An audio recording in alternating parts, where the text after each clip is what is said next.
Proud Bengali YouTube চ্যানেলে আপনাদের সকলকে স্বাগত জানাই। বদলে যাচ্ছে যুদ্ধ পদ্ধতি। যুদ্ধ আর আগের মতো শুধু একটি সীমাবদ্ধ স্থানে এবং সেনা এবং কামানের মধ্যে লড়া হয় না, তার পাশাপাশি ব্যবহার বেড়েছে আধুনিক প্রযুক্তির। স্টেলথ ফাইটার জেট হোক বা ড্রোন, মিসাইল হোক বা মিসাইল প্রতিরোধী ব্যবস্থা, সব ক্ষেত্রেই আমরা দেখতে পাচ্ছি প্রযুক্তি প্রথম সারিতে অবস্থান করছে।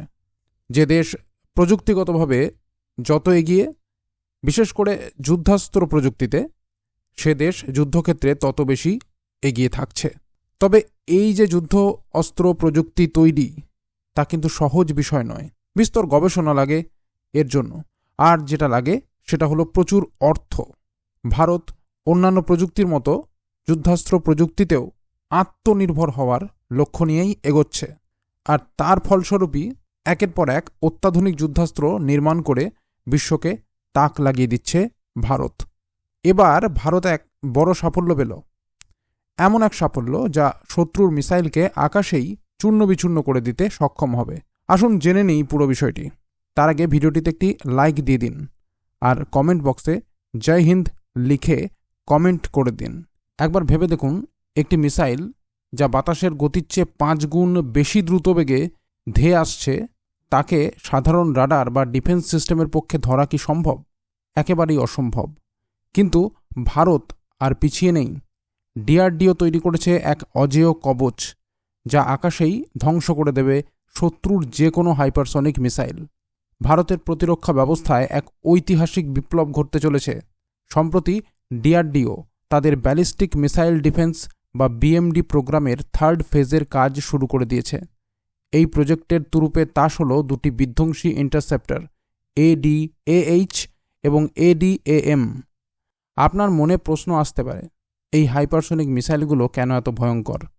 কারণ এগুলো শুধু দ্রুত তাই নয়, এগুলো মাঝ আকাশে বারবার দিক পরিবর্তন করতে পারে।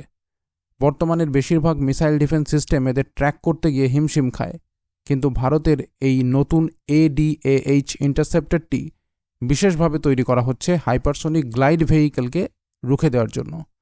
আর ADAM ধ্বংস করবে সেই সব হাইপারসনিক ক্রুজ মিসাইলকে যারা বায়ুমণ্ডলের ভেতর দিয়ে প্রচণ্ড গতিতে উড়ে আসে। ভারত ইতিমধ্যেই তার আকাশসীমায় পৃথ্বী এয়ার ডিফেন্স এবং অ্যাডভান্স এয়ার ডিফেন্স সিস্টেম মোতায়েন করেছে, কিন্তু প্রতিবেশী দেশগুলোর ক্রমবর্ধমান হুমকির কথা মাথায় রেখে ডিআরডিওর এই নতুন প্রযুক্তি ভারতকে বিশ্বের হাতে গোনা কয়েকটি শক্তিশালী দেশের তালিকায় প্রথম সারিতে নিয়ে আসবে। প্রতিরক্ষা বিশেষজ্ঞরা বলছেন, এটি কেবল একটি মিসাইল সিস্টেম নয়, এটি ভারতের সার্বভৌমত্বের এক শক্তিশালী দেওয়াল। 2030 সালের পর থেকেই এই সিস্টেমের ট্রায়াল শুরু হওয়ার কথা রয়েছে। একদিকে যখন আধুনিক যুদ্ধে মিসাইল প্রযুক্তি আরও জটিল হচ্ছে, তখন ভারত এই হাইপারসনিক শিল্ডের মাধ্যমে বিশ্বের কাছে বার্তা দিচ্ছে ভারতের আকাশ এখন আগের চেয়ে অনেক বেশি সুরক্ষিত।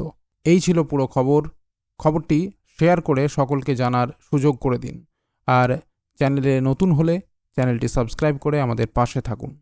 সকলকে অসংখ্য ধন্যবাদ।